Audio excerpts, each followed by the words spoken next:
Yahudi dan Nasrani. Kalau mereka saja ahli kitab, mereka mengenal Allah, mereka tahu ada kitab turun pada Nabi, dan mereka tahu ada Nabi yang pernah Allah utus, cuma mereka tidak mau sempurnakan dengan Nabi Muhammad, tidak boleh ucapin salam, berarti lebih pantas orang-orang yang selain mereka. Hindu, Buddha, ateis, ini nggak ada kita ucapin salam pada mereka. Ya, namun tetap saja hukum dasarnya, yaitu dikatakan tidak dianjurkan untuk mengucapkan atau memulai salam. Tegur sapa langsung saja, apa kabar, baik, gitu-gitu aja. Jadi nggak usah ada salam yang kita mulai, gitu kan? Assalamualaikum, gitu-gitu ya. Nah, itu kalau ibu memang tahu dia tulus, ya waalaikumsalam kita bilang. Tapi sampai itu aja, nggak boleh ada warahmatullah, nggak boleh ada wabarakatuh. Ini khusus untuk umat Islam saja. Kita minta agar dia bilang assalamualaikum, semoga keselamatan bagi kalian. Kita juga bilang semoga kalian juga selamat. Kita doakan begitu. Maksudnya mereka selamat dari kekufuran. Nah seperti itulah. Berurusan dengan masalah agama tidak boleh kita toleransi, tapi berurusan dengan urusan yang lain boleh tentunya. Ya, selama tidak mendukung ibadah mereka. Nah salah satu hal yang harus kita perhatikan dalam syariat Allah Subhanahu Wa Taala adalah tidak bolehnya kita memulai memberikan salam ya kepada mereka. Tidak boleh mulai memberikan salam. Sebagaimana dinukil situ ya, ada di halaman 4 dan 5 ya, di pelanggaran nomor 3 ini, yaitu sabda Nabi SAW di halaman 5-nya, la tabda'ul yahuda walan nasara bis salam. Janganlah kalian memulai ucapin salam kepada kaum Yahudi dan kaum Nasrani. Hadis riwayat Muslim. Lalu dikatakan di situ, begitu juga mengucapkan selamat pada saat ulang tahun atau tahun baru atau semacamnya. Semua ini hukumnya haram untuk dilakukan karena termasuk ungkapan loyalitas atau wala kepada musuh-musuh Allah dalam hal ibadah mereka. Dalam hal ibadah mereka, ya. Jadi saya sudah jelaskan tadi, kalau selain daripada ibadah tidak masalah. Tapi kalau sudah ibadah mereka nggak boleh. Ya ini sudah pernah kita jelaskan pada saat ucapin selamat Natal misalnya, ya selamat tahun baru. Selamat Natal itu seperti kita mengatakan selamat ya, keyakinan kalian benar kalau Isa itu adalah anak Tuhan. Sementara kita tidak boleh ucapin itu, ya. Kita tidak boleh mengucapkan itu. Sebagaimana juga kita sebenarnya tidak butuh untuk mereka mengucapkan kepada kita selamat Idul Fitri, selamat Idul Adha, gitu kan. Dan itu sama sekali tidak mengganggu Bhinneka Tunggal Ika kita. Ini masalah agama ini, ya. Karena betapa kacaunya kalau semua orang mengistilahkan toleransi itu, berarti boleh kita menyelam ke agama mereka, mereka juga boleh menyelam ke agama kita dan masuk ke semua lini. Itu jadi masalah nanti, ya. Jadi memang ini berhubungan dengan masalah agama, tidak bisa kita masuk satu sama yang lain, ini akan susah. Oleh karena itu Allah sudah berikan batasan dalam agama, lakum dinukum waliyadin. Kalian punya agama, kami juga punya agama. Ya. Masalah hukum mengucapkan salam kepada orang-orang non-muslim. Ya. Nah ini memang ada bahasan khusus para ulama berhubungan dengan masalah ini. Di antaranya tadi hadis yang baru kita baca di buku kita, ya la tabda'ul yahuda walan nasara bis salam. Jangan kalian mendahului mengucapkan salam kepada Yahudi dan Nasrani, ya. Kalau Yahudi dan Nasrani saja ahli kitab itu berarti mereka pernah terima kitab dari langit, ya. Orang-orang Yahudi mengikuti kitab Tauratnya Nabi Musa dan Zaburnya Nabi Daud. Orang-orang Nasrani mengikuti Injilnya Nabi Isa. Maka dikenal dengan ahli kitab, ya. Dan mereka juga mengikuti Nabi utusan Allah. Cuma sayangnya orang Yahudi mencukupkan sampai Nabi Musa, mereka nggak mau beriman pada Nabi Isa. Makanya orang Nasrani mengatakan Yahudi kafir karena mereka tidak sempurnakan keimanan mereka dengan Nabi Isa. Nah, pengikut orang-orang Nabi Isa, pengikut Nabi Isa dikenal dengan Nasara atau pendukungnya beliau, gitu kan? Dan mereka mengimani Nabi Isa. Cuma sayangnya mereka tidak melengkapkan dengan beriman kepada Nabi Muhammad SAW. Makanya kita orang-orang Muslim menganggap mereka dalam kondisi kafir karena tidak menyempurnakan keimanan mereka. Nah, ini diistilahkan dengan Yahudi dan Nasrani. Kalau mereka saja ahli kitab, mereka mengenal Allah, mereka tahu ada kitab turun pada Nabi, dan mereka tahu ada Nabi yang pernah Allah utus, cuma mereka tidak mau sempurnakan dengan Nabi Muhammad, tidak boleh ucapin salam, berarti lebih pantas orang-orang yang selain mereka. Hindu, Buddha, ateis, ini nggak ada kita ucapin salam pada mereka, ya. Itu berhubungan dengan makna hadis ini. An-Nawawi rahimahullah, seorang ulama Syafi'iyah, mengatakan di dalam kitab Al-Adhkar beliau jilid 1 halaman 323 yang berbunyi, qala ba'du ashabina yukrah ibtida'uhum bis salam wala yuhram. Berkata sebagian sahabat kami, maksudnya dalam mazhab Syafi'iyah, mereka mengatakan bahwasanya makruh memulai salam kepada ahli kitab dan tidak haram hukumnya. Ini kata sebagian ulama-ulama Syafi'iyah. Namun Imam Nawawi menanggapi perkataan ini sambil mengatakan, wa hadha dhaif, tapi sayangnya ini sangat lemah. Ya. Li'anna an-nahid lit-tahrim fas-shawabu tahrimu ibtida'ihim. Karena larangan yang datang dalam hadis adalah larangan yang mengandung keharaman. maka tidak boleh memulai salam pada mereka. Dan ini yang dipegangi juga oleh jumhur ulama tentang masalah tidak bolehnya memulai mengucapkan salam kepada ahli kitab. Ini yang kita bahasakan salam ini doa ya. Assalamualaikum tadi ya, warahmatullahi wabarakatuh gitu ya. Ini nggak masuk di dalamnya. Kalau misalnya dalam keadaan darurat kayak kita mengatakan misalnya kalau orang Arab itu ahlan wa sahlan, selamat ketemu, atau kita ketemu, apa kabar Bu? Misalnya kita langsung masuk, apa kabar gitu ya. Atau kita mendoakan semoga dapat hidayah, semoga sehat selalu, itu tidak ada masalah. Yang dibahas ini adalah salamnya. Karena kita ini terkenal dengan salam kita. Umat Islam itu salam ya. Tadi kita sudah sebutkan dalil panjang lebar, salam itu kayak bagian dari kehidupan kita, harus kita hidupkan di rumah, buat diri sendiri, buat keluarga kita, buat orang lain, salam semuanya di mana-mana. Maka itu sudah seperti itu, ya. Dan saya pernah ada cuplikan beberapa anak muda di Amerika pada saat selesai kejadian 11 September umat Islam dituduh sebagai teroris segala macam. Ini mereka beragama Nasrani dan mereka sengaja datang, mereka buat cuplikan lalu mereka membela. Mereka bilang bagaimana bisa umat Islam yang dituduh sebagai teroris sementara mereka sendiri setiap hari sebarin salam.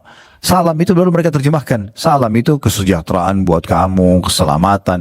Bagaimana caranya orang yang begini agamanya dianggap mereka akan membuat kerusakan. Nah seperti itulah. Ya, mereka sendiri menyadari kalau sebenarnya umat Islam tidak akan membuat kerusakan. Bahkan di medan perang pun kita tidak pernah melakukan masalah-masalah. Ya, kata Nabi SAW, Allah mencatatkan kalian harus berbuat baik dalam segala hal.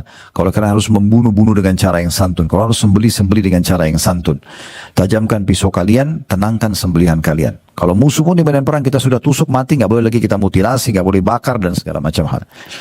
Jadi begitu luar biasa Islam datang mengajarkan kepada kita. Ya, disebutkan dalam buku Al-Mawsu' Al-Fiqhiyah, ini diterbitkan di Kuwait ya, kayak semacam buku fatwa-fatwa ulama. Isinya begini, wa idza kanat hunaka hajatun da'iyatun ila bad'il kafir bitahiyyah. Kalau seandainya ada satu hajat yang mendorong seorang muslim harus mengucapkan menegur sapa pertama, memulai tegur sapa kepada orang kafir, fala haraj fiha hina idzin. Di saat itu tidak masalah, wal takun bi ghairi salam, tapi bukan dengan mengucapkan salam. Bukan kita setahu ini Katolik kita bilang assalamualaikum, itu enggak boleh ya. Tapi yang lain, ucapan lain, kama law qala lahu, seperti kalau dia ucapkan pada orang non-muslim itu, ahlan wa sahlan.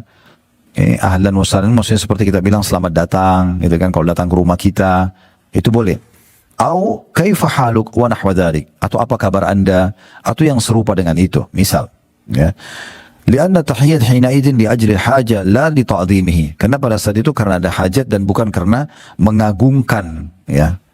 Jadi di sini kita bisa lihat bahwasanya tegur sapa tidak ada masalah. Salamnya yang sedang dibahas ya. Salam saja, khusus salamnya yang tidak dibolehkan. Kemudian Ibnu Qayyim juga menukil mengatakan wa qala ta'ifa ay minal ulama. Maksudnya sebagian kelompok dari ulama mengatakan yajuzul ibtida'u li maslahati rajiha. Boleh saja mendahulukan salam karena ada maslahat yang lebih besar min hajatin takunu ilai. Ya, misalnya ia membutuhkannya au khauf min adzahu, atau takut nanti dari gangguannya. Au di qarabati bainahuma, atau karena hubungan kerabat, au disababin yaqtada dzalika, atau memang ada sebab lain yang menuntut itu semuanya. Namun tetap saja hukum dasarnya yaitu dikatakan tidak dianjurkan untuk mengucapkan atau memulai salam.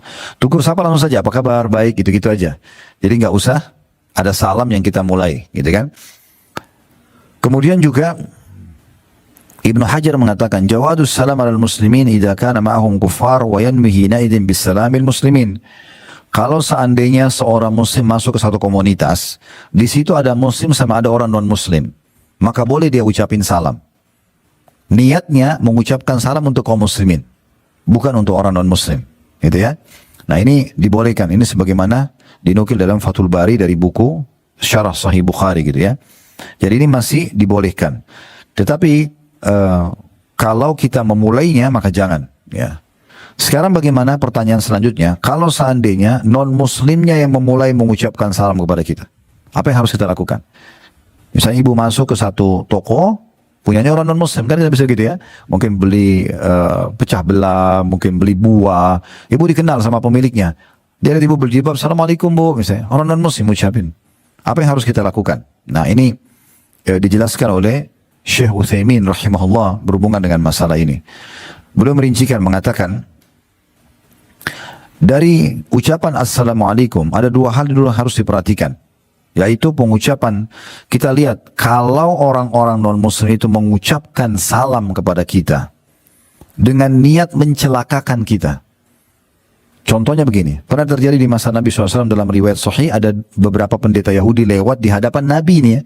Nabi lagi sama Aisyah, kemudian mereka menghapus lam. Mereka bukan bilang assalam, mereka bilang assam. Kan tulisannya alif, lam, sin, lam, alif ya. Baru mim, assalam gitu ya.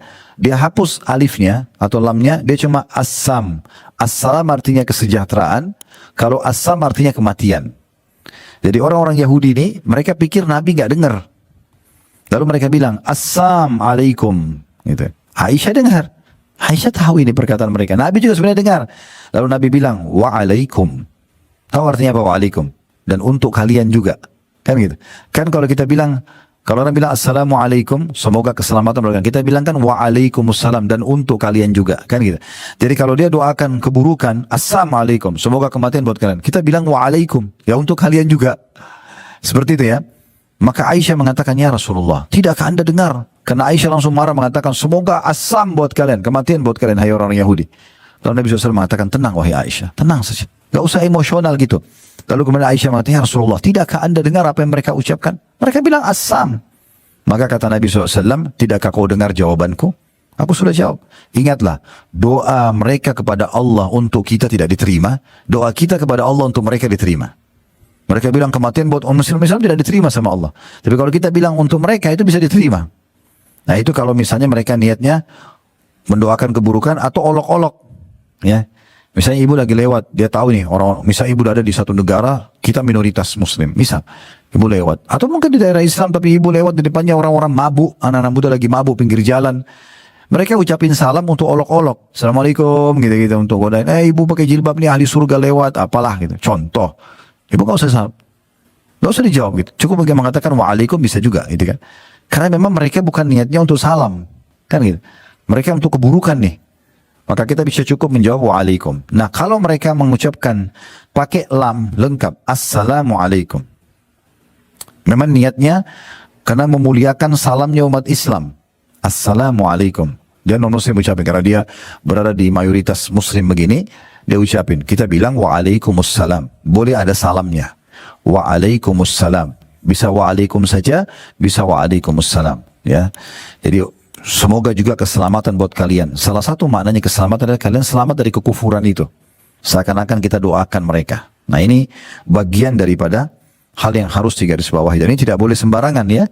Karena berhubungan dengan hukum tersendiri. Nah ini mungkin karena kedekatan ibu-ibu sama partner bisnisnya. Ya, penjual kain lah, penjual makanan lah, apalah, butik atau apa gitu ya.